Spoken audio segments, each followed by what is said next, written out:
What up? What up? What up? Welcome to the Live Game episode 184.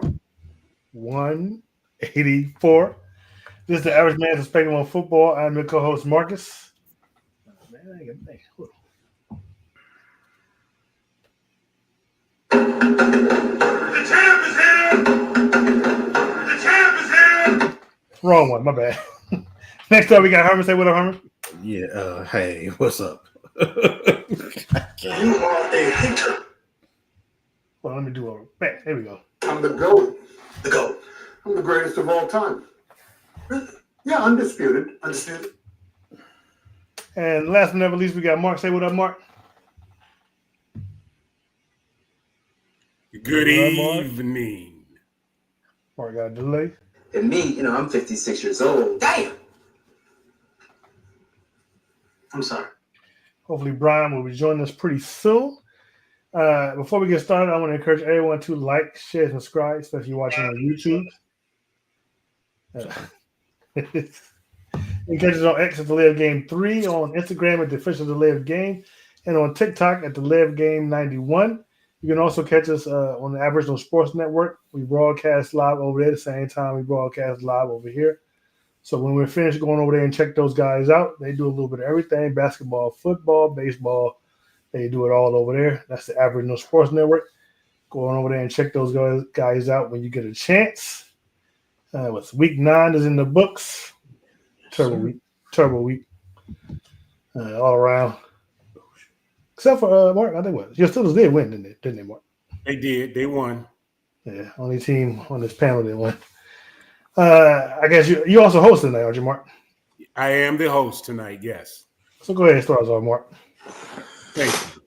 We're going to get in some new NFL news for the start off. Then we're going to talk about some hot topics, review our picks from last week's games, take our picks for the next coming week game, and then we'll end the show with our final thoughts. With the news, I'll throw it back to you, Marcus. What's our first news story? It's very coincidental because I believe Call of Duty coming out this week. I got to check to verify. I think that's happening. So the Arizona Cardinals are placing quarterback Kyler Murray on injured reserve due to a lingering foot injury, head coach Jonathan Gannon announced on Wednesday. There's a chance Murray returns this season, Gannon added, but the move means Murray is out at least 4 more weeks. Murray has not played since the Cardinals lost to the Titans on October 5th because of the foot ailment, which has forced veteran backup Jacoby Brissett into the lineup. With Brissett at the controls, the Cardinals have enjoyed an uptick in offensive production, averaging nearly 70 more yards per game and scoring more than 5 more points per game than they did with Murray as a starter. Murray's return has been anticipated for a couple of weeks, prompting local reporters to closely monitor Murray's participation in the Cardinals' practices during portions open to the media. The intention was warranted for more than just his health. Arizona's offensive improvements without Murray has prompted many to wonder if Gannon might bench a healthy Murray in favor of Brissett, which would suggest Murray's days with the Cardinals could be numbered. Murray's placement on IR means that recovery will last until at least week 13. Might as well just shut him down for the year. It will make sense. And the way that Jacoby's been playing, that's not a bad thing. Oh, comes out next Friday, matter of fact. Wow. I'm sure the pre-release, especially if you got money like that, if you're famous, the pre-release might already be available to you. You're right. So probably already got it. Already got right. All right, Herman. What's the next story? All right. Just when we were beginning to confidently pick the real Super Bowl contenders, Week 9 shuffled the top of the NFL's deck. 4 of the 5 favorites to win this season's title by ESPN's Football Power Index lost on Sunday. The only team in the top 5 to make it through the weekend unscathed was the Eagles, who were on a bye week. And after Sunday's series of upsets, each team has at least 2 losses on its record by Week 9. This has happened only one other time in the past 35 years, a 2010 season where the eventual Super Bowl champion Packers finished the regular season as the 6th seed in the NFC. So, again, everything is shuffled around, up for grabs.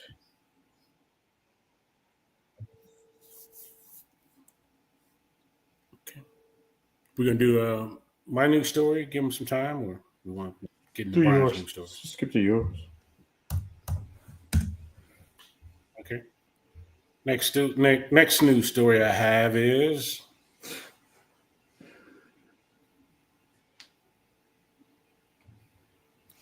Jacoby Myers will be a free agent at the end of the season, but he can bring a ton of value to the Jaguars as they aim to compete for the postseason.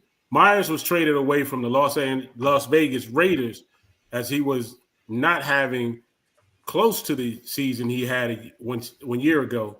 He leaves a team that won't make the playoffs for one that has a chance to. This trade came 2 days after these two teams played in Vegas. Myers gave the media on Wednesday a funny reason as to why this move was a little awkward to start. He was asked if he was surprised to play for a team immediately after playing against them. He said, "I was just talking crazy to some people, and then I have to come in here and see them." And it was like, all right, what do you mean? What did you mean when you said that? But it's all cool. I thought it was great. It was a great experience. So he was talking some crap to the Jaguars in the game. So now we got to see him face to face. Yeah, that's funny.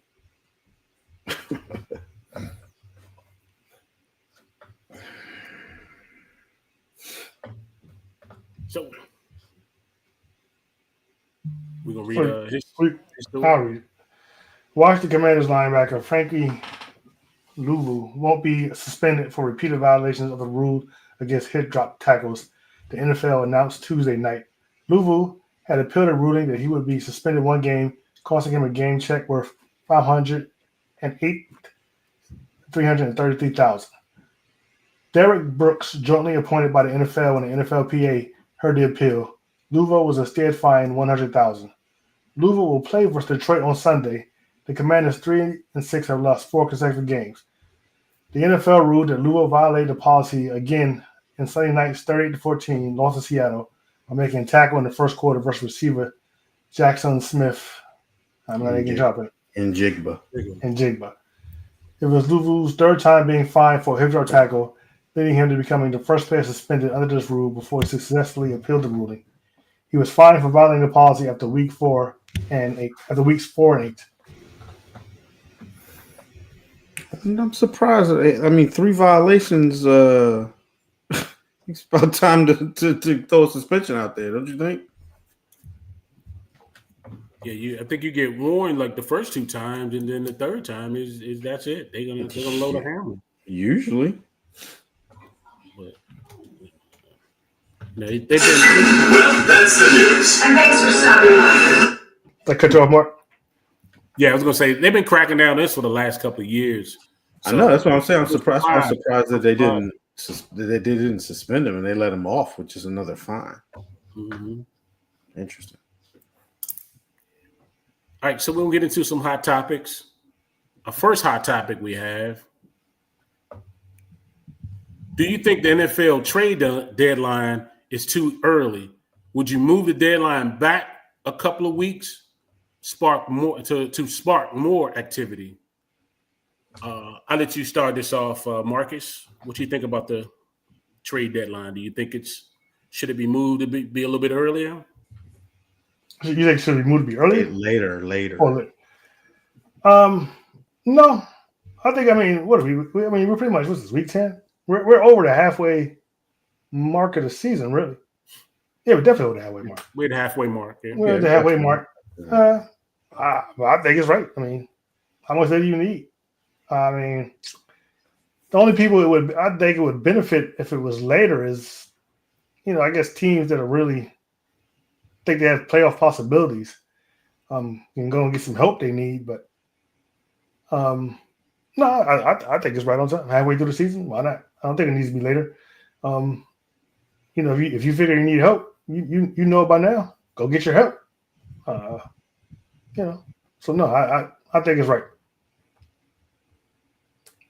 Yeah, I have to agree with you, Marcus. I don't have a problem with it being half of the season. A lot of times, if you have an early injury, you want to be able to trade and negotiate for a player earlier than later. I think midway is probably a good ideal time to do it. Even if they move the season longer, you still find a midway point to keep the trade deadline towards the middle of the season. But no, I don't have a problem with it either. I think it comes at the right time. Now, it really all depends on what you need and who's available. That's what it really all depends on. But I'm okay with it also. I don't have a problem with it being halfway through the season. Herman? Yeah, I think I would actually like to see it move back maybe a couple weeks, one or two, maybe 2 weeks. I think, and I think that it would actually spark more activity because 2 weeks from now, teams are really going to know that they're out of it, and at the same time, 2 weeks from now, teams are going to know if they're close. And I think that when you have more teams knowing that they're out of it, they may be more willing to move people, and those teams that know that they're close, they're going to be maybe more willing to go out and get some things. I think it's more challenging where it is now, I guess, and maybe that's the way the NFL wants it.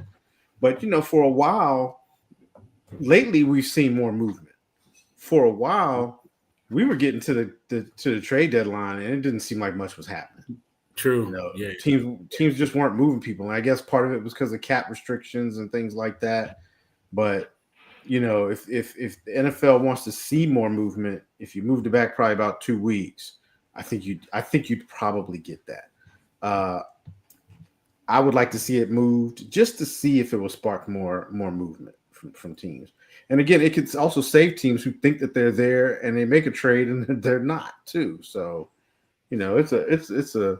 But then I guess you'd have a situation where the rich would keep getting richer because, let's say, like you get the Chiefs, and they know they're going to be in it and they're in it close to, and then they start making trades. Every year they trade, they bolster themselves. That's where the cap's supposed to come in to help out and make that not happen. But I mean, it would be interesting, I think, because like I said, sometimes we just had years where there's been nothing, and you're like, what was the point of a trade deadline? It was nothing there anyway. So, so 2 things. One, how's it any different from like in fantasy football? You got a player know they ain't going to playoffs, and then you just start in collusion with another player that knows they got a good chance, and they just start taking all your good players. That's collusion, and that's different. That's fantasy. It's ain't the same thing. You got salary cap implications. You can collude all the time. You can do that now, though. What's holding them? There's nothing holding them back. You can still do it now. Whether you move the trade deadline or not. So I mean, they could do it if they wanted to. No team's going to do that in the NFL. There's too much money at stake. First of all, well, you don't promote and want somebody else to win a Super Bowl to help them out. Well, I mean, if you're nowhere near there, and here's the thing, you're nowhere near there. It might be a couple of years before you get there. I mean, load up with some draft picks, and and build up for the next couple of years. Just because you don't want somebody to win the Super Bowl, don't mean they're not going to win the Super Bowl. If it ain't a 1 through a 3, them draft picks really don't mean much. Maybe to a 4. But I don't want to help build for a team to get there. Yeah, I exactly. don't want to do that. I'm not helping build and get there. If I'm giving up a player that I think has a certain value, I want that same thing in return. If that's what I will want. But right. I'm not giving you something so you can move forward with it. I'm not trading it. I'm not doing it. I don't do it in fantasy. Right. You're going to pay the price to get that person. So. Yes. Yeah. I mean, of course it's going to be price paid, but I mean, still. But again, they could be doing that now. Moving it back some, like I said, to me would motivate lesser teams to get rid of players that they know they're going to lose in like free agency and things like that, or to dump salary. And these teams that are in it, it'll promote them to, hey, let's get that final piece and put us over the top. All right, going into our next hot topic, we talk about a team getting somebody to kind of take them over the top. The Colts acquired cornerback Sauce Gardner from the New York Jets in exchange for 2026, 2027 first-round picks.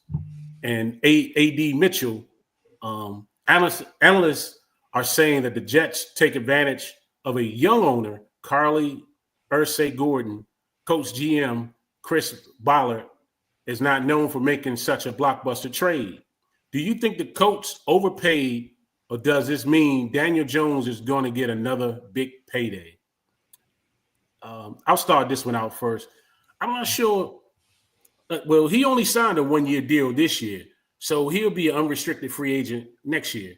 Mm-hmm. He didn't get that much big deal when he left the went to Minnesota, right? No, and he only got a $15 million. He only got $15 million for this 1 year, I think. Okay. So I mean, I think he gonna end up being on top because they're gonna have to pay him closer to whatever the top five to 10 quarterbacks are getting paid right now. So he's gonna get a nice big payday. Hey, you talking about? I don't think they were taking. Yeah, Daniel Jones. Yeah, Daniel. You think he's gonna get top 5? Daniel money? Jones. He said he's gonna have to get money near top 5. You have to get paid that way. Between 5 and let's say between the top average, 10. Between the top 10. Yeah. Yes. I don't know about that. Yes, he's having a good season. Especially if he. I think the further along he advanced his team, I think the more money he would be able to collect from him. But not only this, I think this whole move tells you that if they giving up first round draft pick is they all in on Daniel Jones. Mm. So I don't think they were taken advantage of on this particular trade. I think they found the need because they had a lot of injuries in the secondary. They got 2 rookies back there. Why not get one of the? If you got a top quarterback in your division that you've been playing against twice a year, every season, if you can take advantage of it and get them, oh sure, you get them, you take them. So yeah, I don't think they were taken advantage of, and I do think that this move to me says that they all in on Daniel Jones. It's going to be Jones or nothing because they're giving up the high draft choice that they could either sign another free agent quarterback or trade up to get a quarterback. So to me, it's saying that they're not going to do that. They're going all in on Daniels, and I think he'll get paid between the top 10. Herman? Yeah, so on the first part, no, I don't think that. Do I think that the Jets overpaid for Sauce Gardner? Yeah, I do think they did. I don't think that the new owner was taken advantage of. And you think the Colts overpaid or the Jets overpaid? I'm sorry, the Colts. The Colts overpaid for Sauce Gardner. They gave up two first rounders, and I think that was they overpaid. Okay. Yeah, I think Jets at first though. What do you mean Colts? I meant Colts. I think the Colts overpaid, and I would have probably given up maybe a first and a third, but I wouldn't have given up 2 first rounders. And reason being is because not next year's draft, but the year after is supposed to be a quarterback draft. So in the 2027 draft is supposed to be a quarterback draft, from my understanding. So, like, I agree with what, and I'll say that I don't think they were taken advantage of because of a new young owner. And the fact that Chris Ballard isn't known for making these big blockbuster trades, maybe that's because he was handcuffed by the previous owner before he passed away and wasn't allowed to make these moves. I think that the new owner is very in touch with everything that's going on. We see her on the sidelines. We talked about her being down there and learning the game and everything. And she understands that she understood that her team needed another solid cornerback because their pass defense was suspect. They're all in right now, and they made that move. Now, giving up those first 2 rounders, I think does say that they're in on Daniel Jones. I agree with you on that, Mark. And I'll add to it to say, and it's crazy I'm saying this, but the first round draft pick for next year is going to be in the 20s. We can already see that because the Colts are likely, unless they totally collapse, they're going to make the playoffs. Probably going to have have a home playoff game because they're probably going to most likely win their division, and they're gonna go possibly make a run in the playoffs with Daniel Jones. If Daniel Jones takes them, which we see he's going to take them to the playoffs. I mean, just getting them to the playoffs alone is enough, honestly, for them to re-sign Daniel Jones for at least a 3-year contract, in my opinion. And I say that because we know that the drafting quarterbacks in the NFL is a crapshoot. You ain't getting one in the 20s. You're not getting one in the 20s that's going to be your franchise. It's just not that likely, especially if you don't have a very deep quarterback class. So rolling with Daniel Jones, who fits this system, why not? Maybe see if you can trade Richardson and possibly get something back for him. And it's not going to be a lot, but you can get something back for him. You roll with Daniel Jones, and you get another backup. You kind of seeing how he's fit in and what he's done this year. You kind of throw out the window his past at this point. I mean, you just kind of do. You don't break the bank with him, but you're going to have to pay him upwards of an average within the top 10 quarterbacks in the NFL, most likely, especially depending on how far they go in the playoffs. So, yes, I think they are in on Daniel Jones, all in on Daniel Jones. And no, I don't think they were taken advantage of. And then, again, the reason why I said I wouldn't give up 2 1s because you already know next year's is going to be in the high 20s. It's going to be in the 20s most likely, 18s to 20s, whatever. Depends on where they finish in the playoffs. If the 2027, if let's say that you do sign Jones and he craps out next year, you would have had that number 1 in 2027 to possibly get your quarterback if you needed one. So that's why I wouldn't have gave up that one. I would have wanted to give up like a second or a third, but they did what they had to do, and you have to see how it plays out. Marcus? So there's just a couple things. First, this whole taking advantage of a young owner. Carly has been vice president of the Colts since 2008. She's 45 years old. She has a doctoral degree. Let's skip the young and naive, ignorant narrative. That's BS. She knows what she's doing. Also, it's kind of hard to say. I don't know. It depends. I looked up Sauce Gardner's rankings, and he's ranked as one of the top cornerbacks between 3 and 5 overall. By CBS Sports, he's ranked 3rd overall in their top 10 list for 2025. ESPN he's ranked 5th in Pro Football Focus. He's ranked 3, and Fox Sports, they just say he's included in the top 10 list. So I guess it depends on how you look at it, whether they overpay. I don't, but we'll see. It's a wait and see production. I mean, by where he's ranked, you can make a case for no, they didn't overpay, especially if they're in need of a good quarterback. Another issue is, I'm not about to dog Daniel Jones out. I've been singing his praise all season, but to me, I don't think they're necessarily all in on Daniel Jones. I think they're all in on this season. They're having a record-breaking season. I forget the exact stats, but they've broken offensive records. They've been compared to the greatest show on turf this season. Some say they've had the most efficient offense ever in NFL football history, at least through the Super Bowl era this season. And it just makes sense that while the fire is hot, do what you got to do. The Chiefs are kind of down. They're hot. They're looking good. They had the best. I'm not sure if they still have it. They had the best record in the NFL.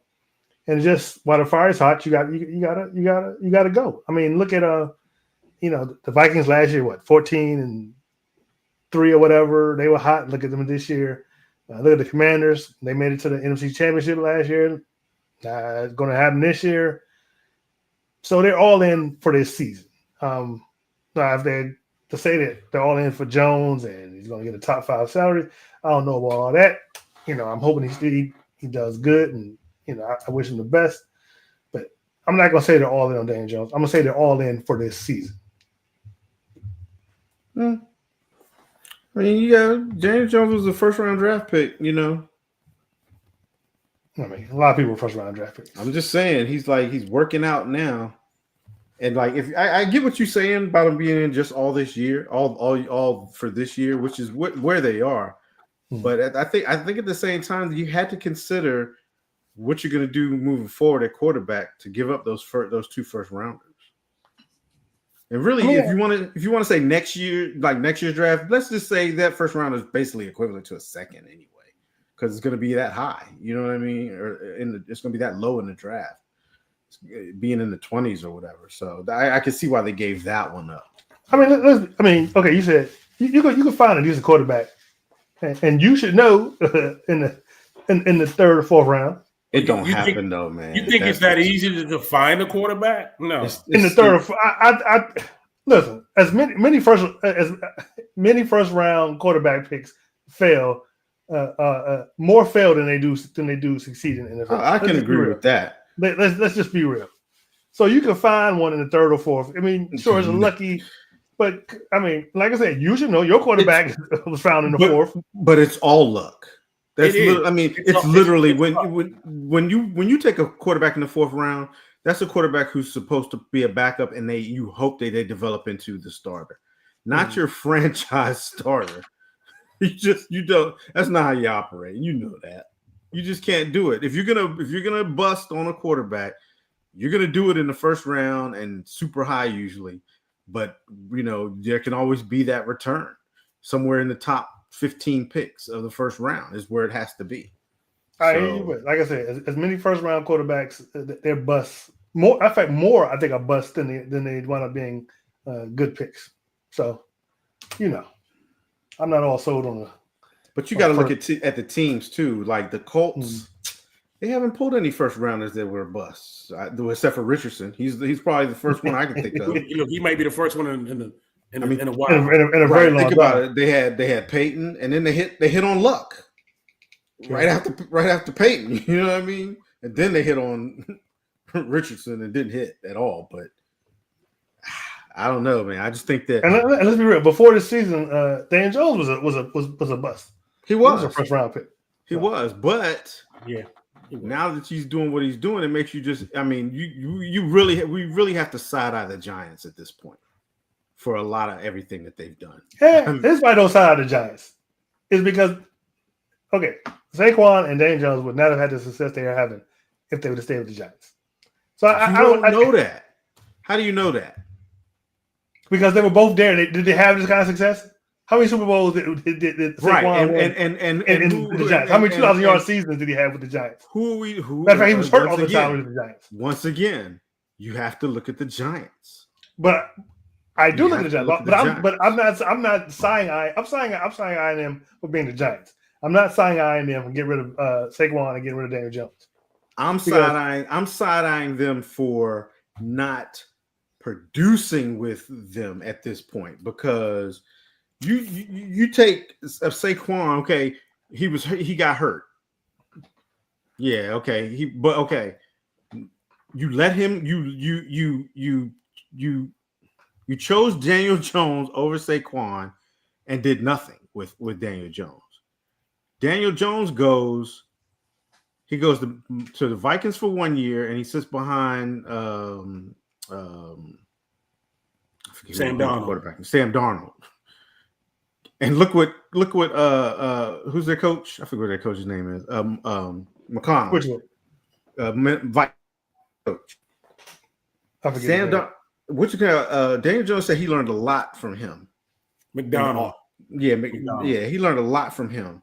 And now look what he's going. He's gone to the Colts, and he's doing what he's doing with the Colts. Now, you're talking about the Giants, right? The Giants have had a pretty good defense over the last couple of years, correct? And their defense was not that bad when they had Daniel Jones. Okay, so again, I have to look at the Giants at this point, because two superstars that they took.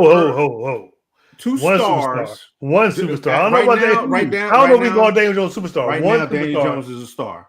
Right now, Daniel Jones is a star. Okay. You got two stars right now balling. They're balling, and the Giants are just sitting there with a good defense, just going to waste. Okay, so this is where we got it. And you know, I don't want to be a Giants defender because I'm not a Giants fan. I don't want to be, but let's be real. I mean, when Scatterboo and Neighbors come back next season, Giants are going to be a contender, bro. So it wrong people, wrong time. But this is still the same people in place at the Giants management in the front office. Same coach. I don't 100% agree with that. I'm getting a prediction. When Neighbors and Scatterboo come back next season, Giants are going to be a contender. We have to see that one. I don't believe it. I don't believe it. Yeah, I believe it. All right. So that ends our hot topics. So we can get into our games of last week. Starting off with the first game we have, the Baltimore Ravens taking on the Miami Dolphins. The Ravens won it 28-6. I know Cap Ware's in this one. No. Anybody pick no Dolphins on here? Dolphins over the Ravens. Right. Crazy. The stats for the game: Lamar Jackson, 18 for 23, 204 yards, 4 touchdowns, 0 interceptions. Derrick Henry, 19 for 119. Zay Flowers, 5 receptions, 64 yards. For the Dolphins, Tua, 25 for, 48? 25 for 40, 260 yards, 0 touchdowns, 1 interception. Devon Ainty, 14 carries, 67 yards. Jaden Waddle, 6 receptions, 82 yards. Marcus, I'll let you go first. Who did you have in this one? I had the Ravens. Lamar was coming back. Miami isn't good. This will probably be Tua's and what's the coach's name? McDaniels. This will probably be both of their last seasons in Miami. Well, I think the fans were booing at some point. I think they left early. It was obvious Ravens going, and Ravens really need this. Really needed this game. So there was no way you were going to Miami and losing to a team like that. And your star quarterback is back. I mean, look at the stats. 23 passes, 23 attempts on 18 passes, 4 touchdowns. Perfect game for Lamar. Great way to come back. So yeah, I picked the Ravens and I was right. Herman. Yeah, I had the Ravens in this one too. I don't know. The Ravens looked much improved, but the Dolphins were they were so bad, especially in the second half. Like in the first half, they were moving the ball, and they kept having miscues. They fumbled in their own territory, which gave the Ravens short field.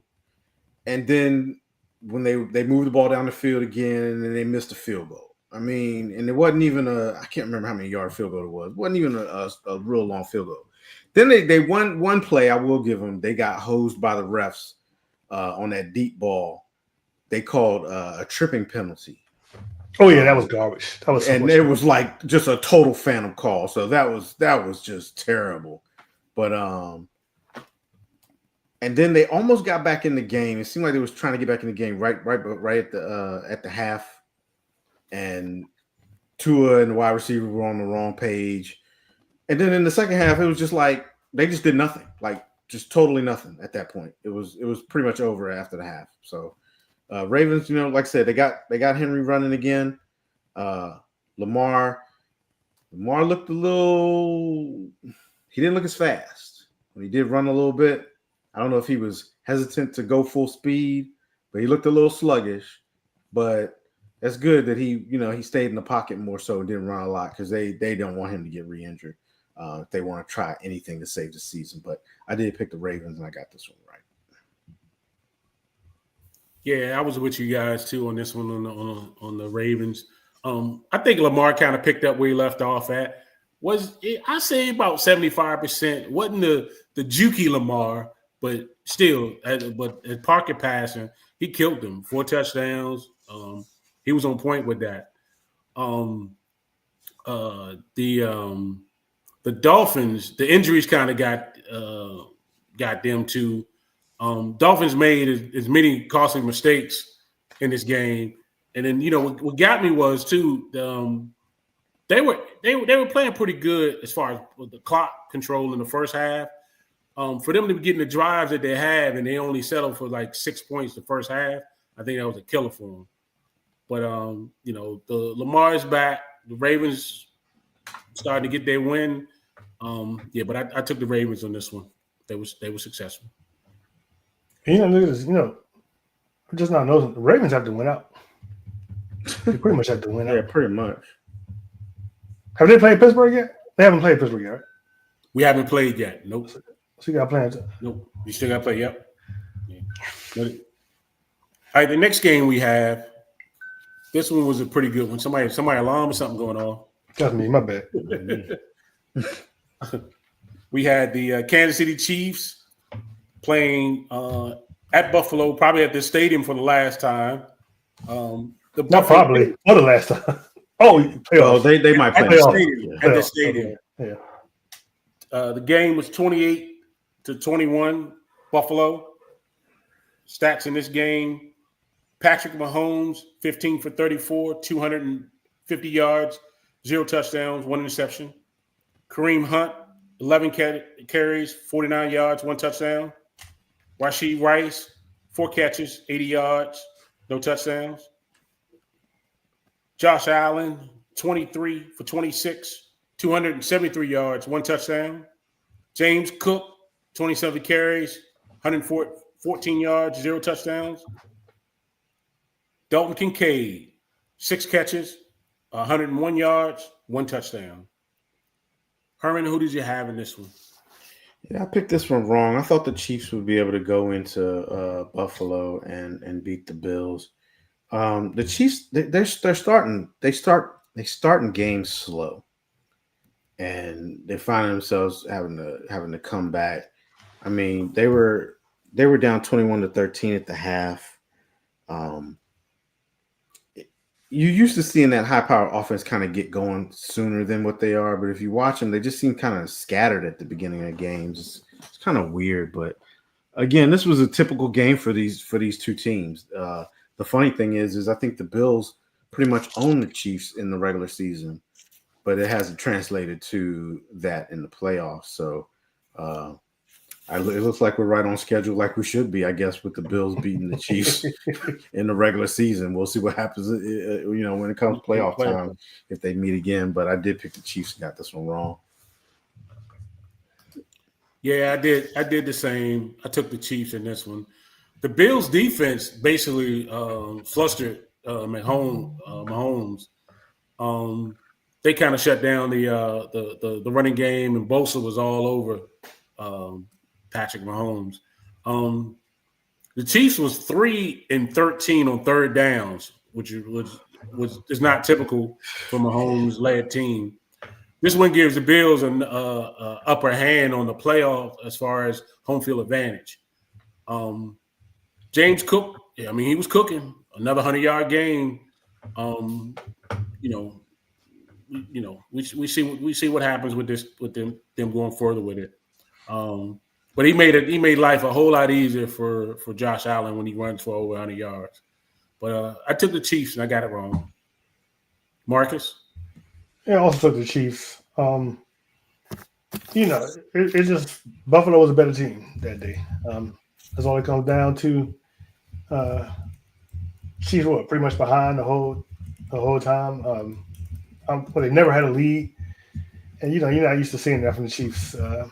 Like Herman said, in the regular season, Bills just seem to have their number. Like I said, we'll see in the playoffs. But I picked the Chiefs, and I was definitely wrong. All right, moving on to the next game. We got the Atlanta Falcons taking on the New England Patriots. Stats in this one: Michael Penix,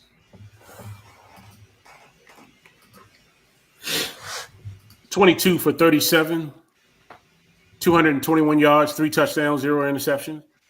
Bijan Robinson, 12 carries, 46 yards.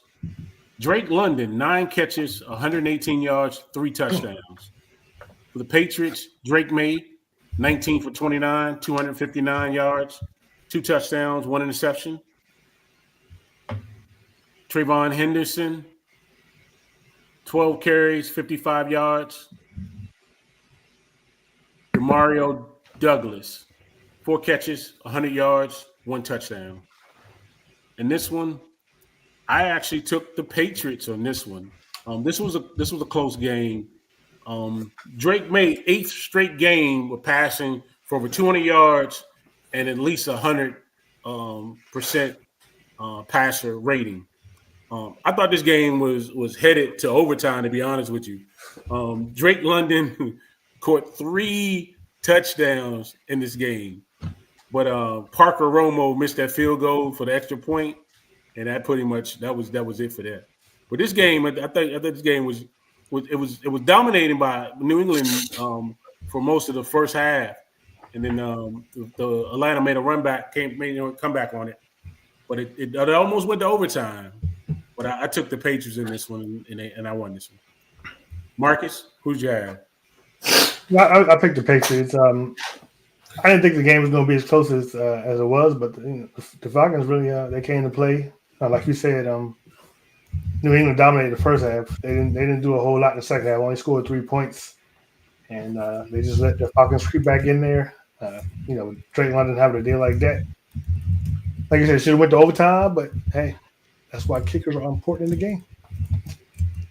But I picked the Patriots, and I was right. Herman? Yeah, I was with you guys. I picked the Patriots too. I knew this was going to be a close game, though. For some reason, I had a lot of the Falcons are like they're so close.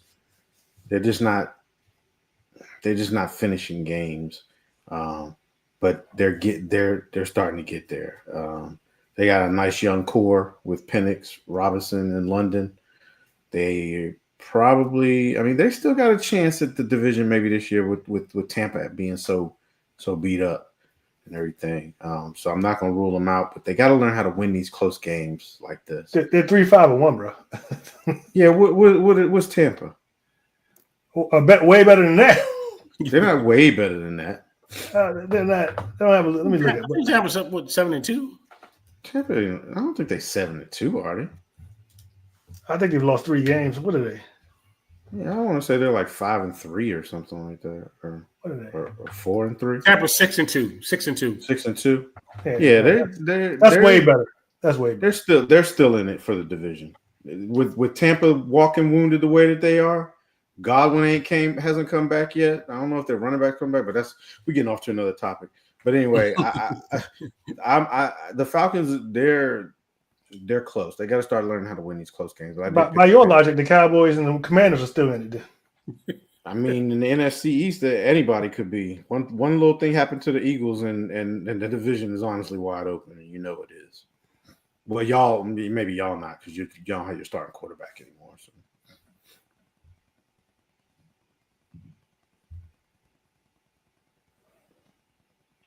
All right. So next game we have and this was a wild game. Yeah. This game went into overtime. And this was the first time in the new overtime rule that both offenses got a chance to have the possession of the ball. The Jaguars won it. That's not true. I thought this was the first time that they both had when Dallas and I'm sorry, they scored. They scored touchdowns. Scored touchdowns. That's what I meant. They scored touchdowns. Because, the new rule, you both get possessions, but scoring touchdowns. Jaguars won it 30-29. This game also had a wild 68-yard record-setting field goal in it. Stats for this one. Trevor Lawrence, 23 for 34, 200 yards, 0 touchdowns, 1 interception. ETN, 22 carries, 84 yards. Parker Washington, 8 carries for 90 yards. Geno Smith, 29 for 39, 284 yards, 4 touchdowns, and one interception. Ashton Jeanty, 13 carries, 42 yards. Brock Bowers, 12 catches, 127 yards, 3 touchdowns. Herman, who did you have in this one? In this one, I picked the Jags. They've been playing pretty good. Decent enough, but I had no faith in the Raiders at all. And I get why Pete Carroll went for it went for the win. You're 2-5 in overtime. That tie is not going to help you any at all. Why not just go for the win? Didn't work out for them, and now they they sold off a couple players. So I don't know. The Raiders are such a weird team to me. Not weird. I mean, they got what could be a generational running back right now. They have a generational tight end. And then you got Geno Smith. And you got just this up and down with your quarterback. And then now you don't really have any wide receivers because you traded away Jacoby Myers. So, I mean, you're pretty much, I guess, in the rebuilding stage at this point. The Raiders, in all honesty, should have been somebody who should have thought about moving Max Crosby, to tell you the truth. They need draft picks to build that team. You just said they're giving up players, and you're talking about and you should have got rid of Max Crosby. Yeah, that's what I said. I said they're giving up. I said they're giving up players, so they're giving up the year at this point. So you might as well have gave up Max Crosby and got some draft picks for him. That's true. That's what I was saying. But yeah, I picked the Jags in this one. It was kind of a no-brainer. It was closer than I thought. I didn't expect it to go into overtime, actually, though. Yeah, this game was. It was a snooze fest up to almost like the end of third quarter.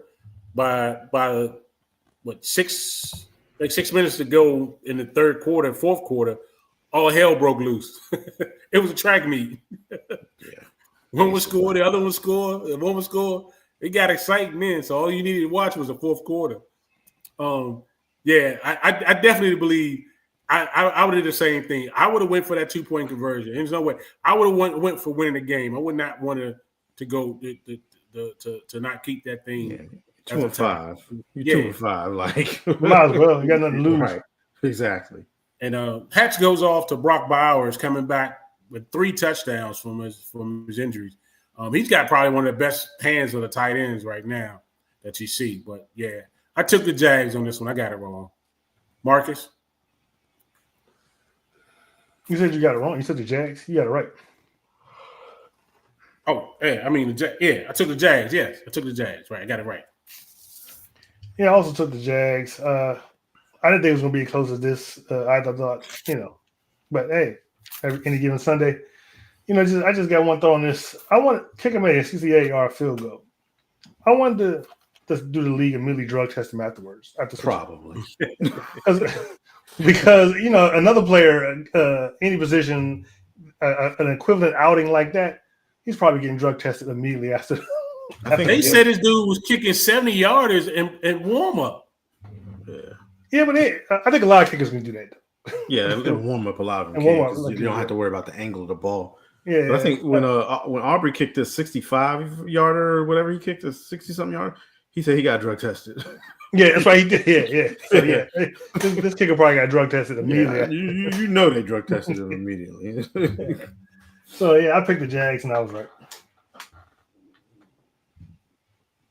All right, next game we're moving on to the Seattle Seahawks taking on the Commanders. In this game, Commander stat.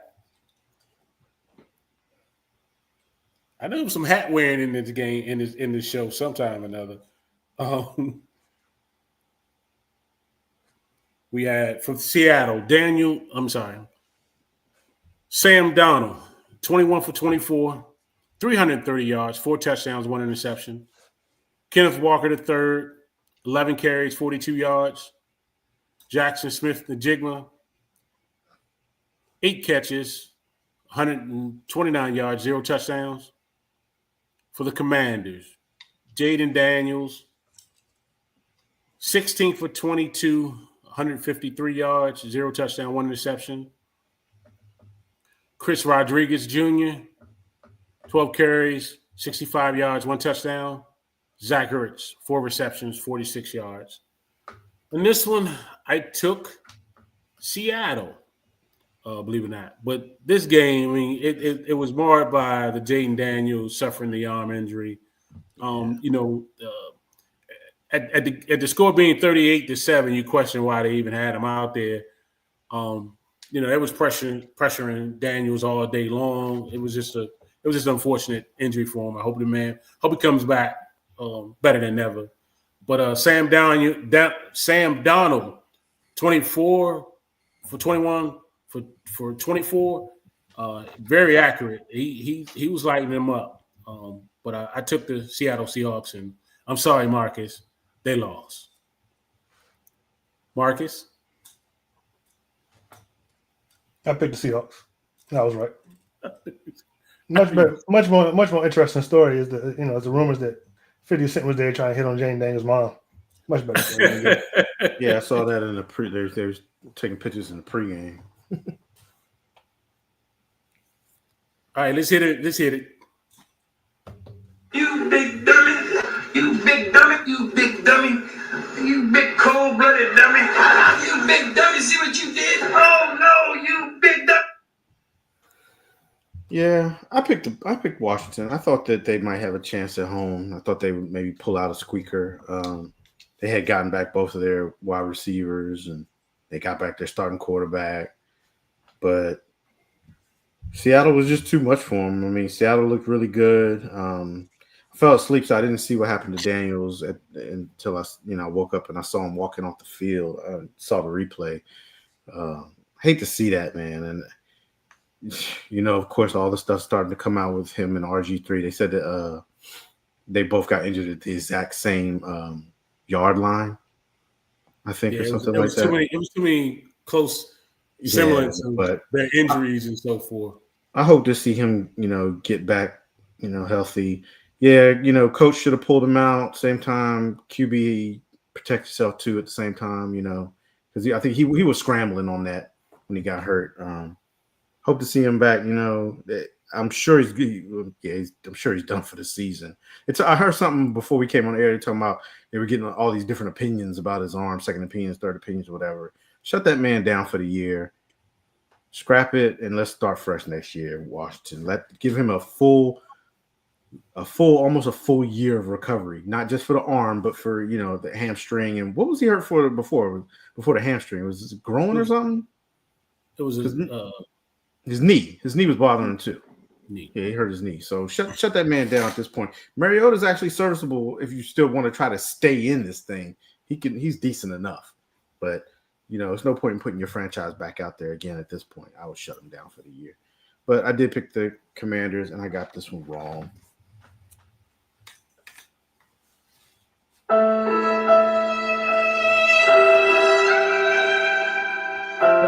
Probably one of the short-lived of our show. You know that. Hey, all right, last game. So I ain't had to wear it longer. Right.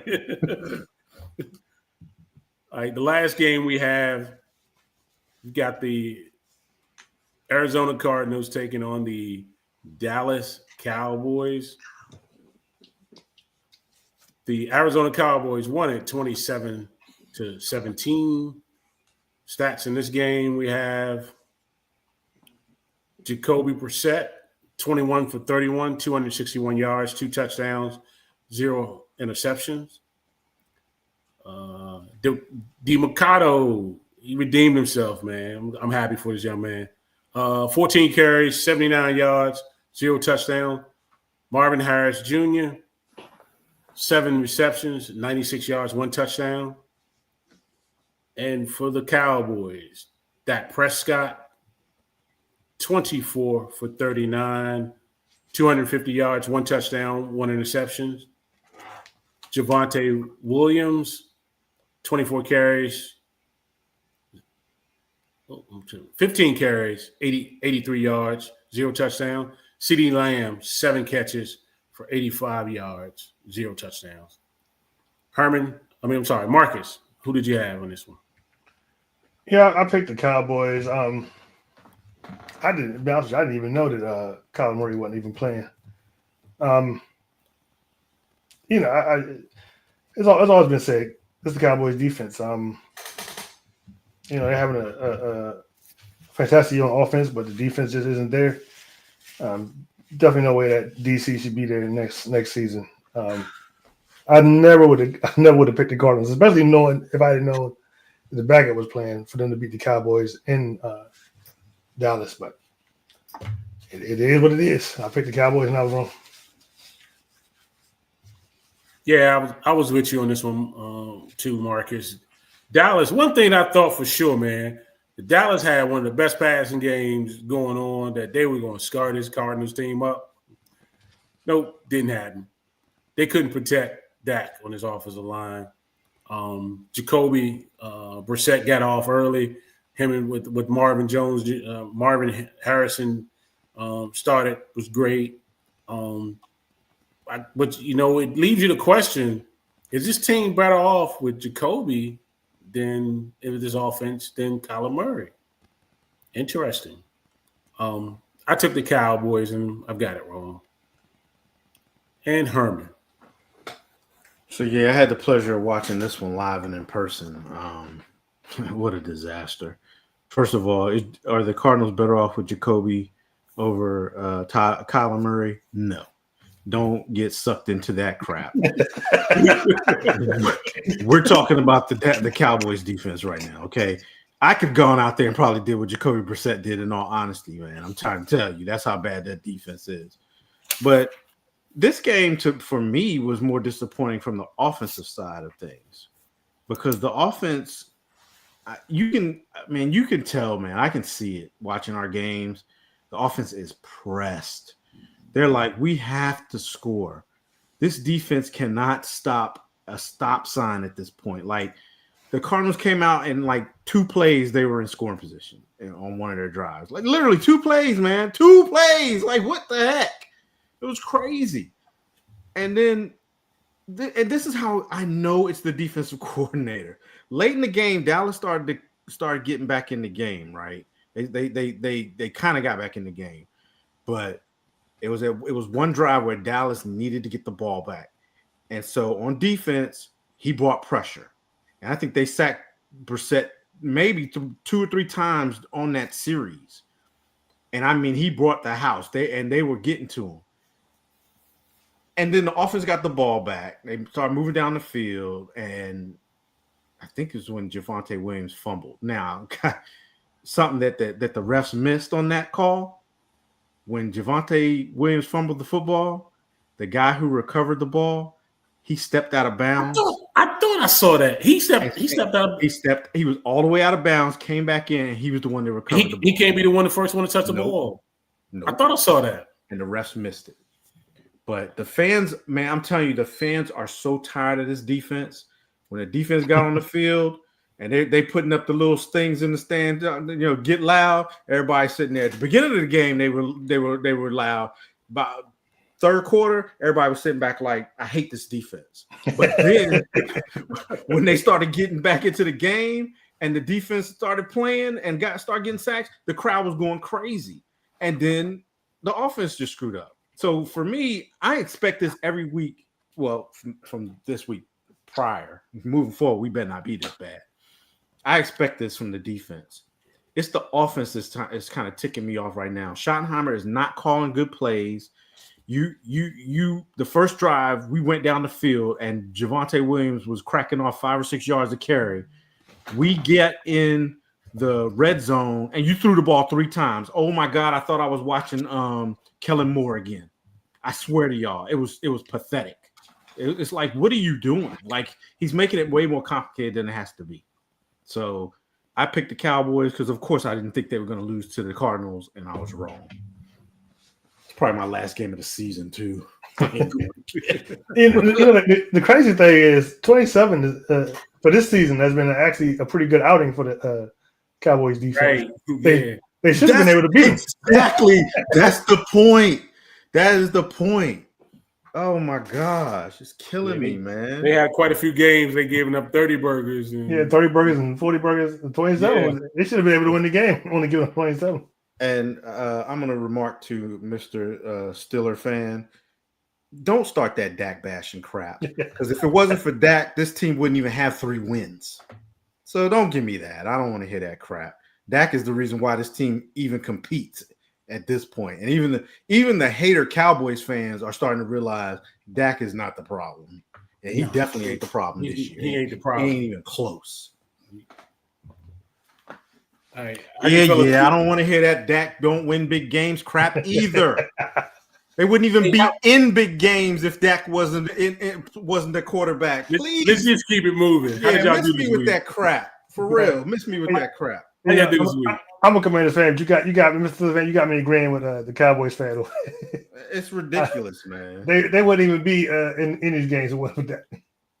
Like, tell me you don't know football without telling me you don't know football. Like, just stop it. How'd y'all do this week, man? 4-2. I'm surprised. 4-2. 4-2. Yeah, 4-2. It's starting to get a little easier to pick games. It's getting a little easier. I'm almost to 500 for the season. I'm almost to 500 for the season. Not quite there yet. I won't even go back and look at no totals, man. I can't do it, not yet. All right, we're going to get into this upcoming games, primetime games we're going to talk about. Yes, Steelers fan. The first one we got is the 2-6 Raiders playing the 72 Broncos. Broncos 9.5 points. The predictor has the Broncos at 74%. Marcus, who did you have in this one? I'm not going against that predictor. Okay, so unless you're a betting man and you at your this is your last chance to win anything. The bookies are about to kill you, and you just hope that the Raiders pull out a miracle. There's no reason why you should be picking the Raiders. I'm going to Broncos. Hey, I'm with you. I think the Broncos got a dominating defense. I see them feasting on Geno Smith and them. Give me the Broncos. Herman? Yeah, I'm going with the Broncos too, but don't think this is going to be a blowout. Might not be. These divisional games, man. Yep. I just don't trust them. All right, and then we need to get Mr. Brian's picks in the delay of game, so we know what he's picking next week. Next game, we have the 3-5 Atlanta Falcons taking on the 7-2 Indianapolis Colts. Colts 6.5. The predictor has the Colts at 69%. I'm taking the Colts for a comeback, a bounce back win for them. Give me the Colts on this one. Herman? Man, I want to pick the Falcons so bad, but I'm gonna pick the Colts in this one. I have so much faith in the Falcons. I think this will be another good game. I think this one should be close too. But give me the Colts. Marcus? Yeah, I'm kind of like Herman. Like, I think this will be a close game. The Falcons are looking really good, but I see a bounce back for the Colts. So I'm taking the Colts. I'm sorry, I forgot to mention next week games. You got Bengals, the Cowboys, Titans, and Chicago in the bye. I'm sorry, I forgot to mention that one. The Chiefs, not Chicago. My sheet got cut off. I'm sorry. Chiefs. Next game we got the 7-2 Patriots taking on the 6-2 Tampa Bay Buccaneers. Buccaneers 2.5 points. The predictor has the Bucs at 57%. Herman, who you like in this one? You know what? The Bucs are coming off a bye, right? Mm-hmm. Mm-hmm. Yeah, give me the Bucs in this one. I'm gonna go out on a limb on this one. For some reason I don't trust the Patriots yet. I just don't. Marcus? This is probably my hardest pick of the week. Got a lot of faith in the Bucs, but I'm gonna take the Patriots. Patriots are red hot right now. I'm gonna take the Patriots. Yeah, I mean, I like the way Drake been playing, but I think they only beat one decent team, and that was the Bills in their division right now. Bucks are coming back healthy. I think I'm gonna take the Bucks on this one. Give me the Bucks. I don't think the Bucks are completely healthy though, because Godwin he sat out practice again this week, so I don't think he's going to play. But I Am I still lone got- wolf in this? well, we don't know what Brian's picking, so technically, I guess you are lone wolfing right at this point.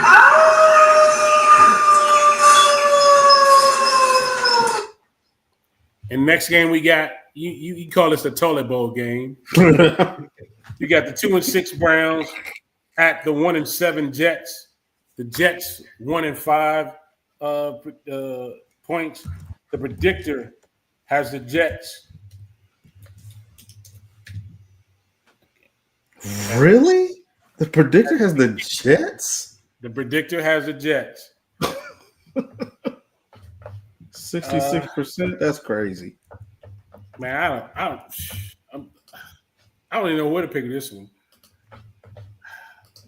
Give me the Browns. I'm taking the Browns in this one. Herman? Yeah, I'm going with the Browns. I'm not picking the Jets. I'm just not.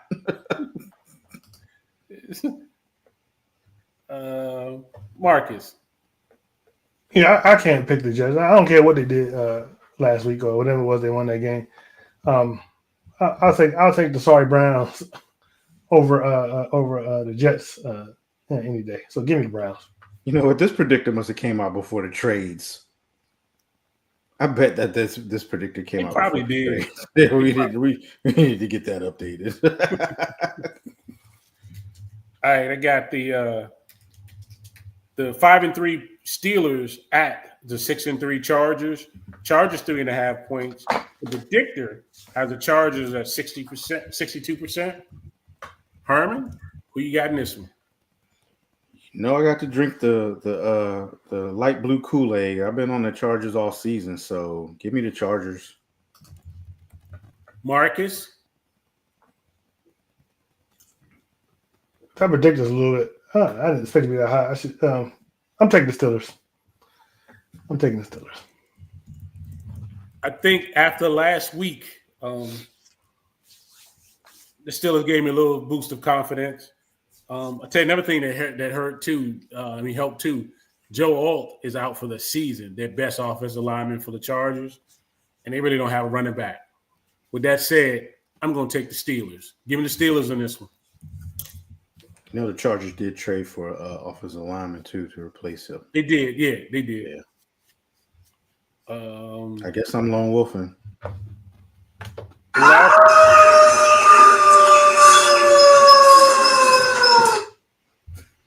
Last game we have is the 6-2 Eagles at the 5-2-1 Packers. The Packers 2.5 points. The predictor has the Packers at 52%. Wasn't this a playoff game last year we saw? Was it? Yeah, it was a playoff game last year. Yeah. Herman, I'll let you go first. Who you got in this one? I'm a hater, so give me the Packers. You are a hater. I think you may want to call. I'm gonna follow suit behind you and maybe the second hater. Give me the Packers. Marcus. You are a hater. You know, you two are delusional. I don't know why I keep doubting Jalen Hurts. Y'all should be ashamed of y'all. You act like the Eagles are world beaters, bro. They ain't beating hard. They're barely winning. I am taking the Eagles. Okay. Well,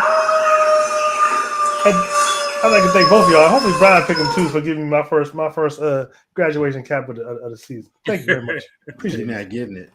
Thank you very much. Appreciate that. I don't think you'll get one either. So, Brian, if you listen, you pick the Packers too. Don't pick the Eagles. I want my graduation cap next week. All right. So that brings us to the end of the show, fellas. Our final thoughts.